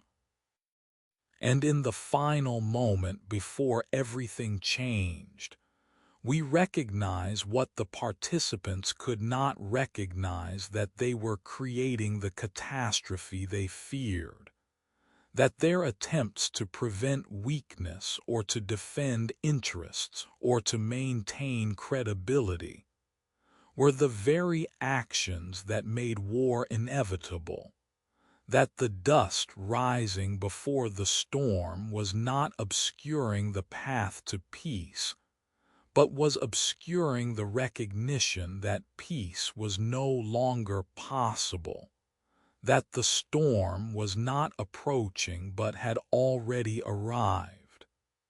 The dust rises.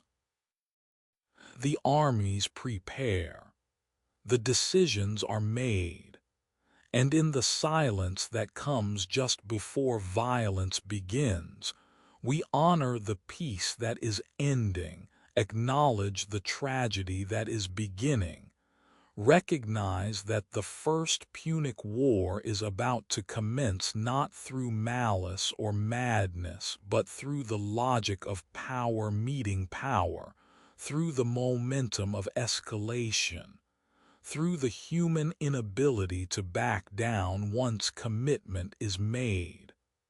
The dust, rising, forever obscuring, forever the atmosphere of approaching catastrophe, forever the confusion that accompanies transformation, forever the moment before everything changed and could never return to what it was. The dust settles eventually. The storm arrives. The first battle is fought, and the Mediterranean world enters the long conflict that will determine which civilization will dominate, which will survive, which will inherit the future. But before the battle, before the storm, there is this moment, the dust rising, the armies preparing, the peace ending, the silence before violence, the threshold before transformation. We sit in that dust. We wait in that silence. We prepare to witness what comes next. The dust that rose before the storm, forever rising, forever obscuring, forever the final moment of the old world before the new world was born through fire and blood, and the collision of civilizations that never meant to meet, but that could not avoid meeting once they reached the boundaries of their separate worlds. The dust, rising, forever,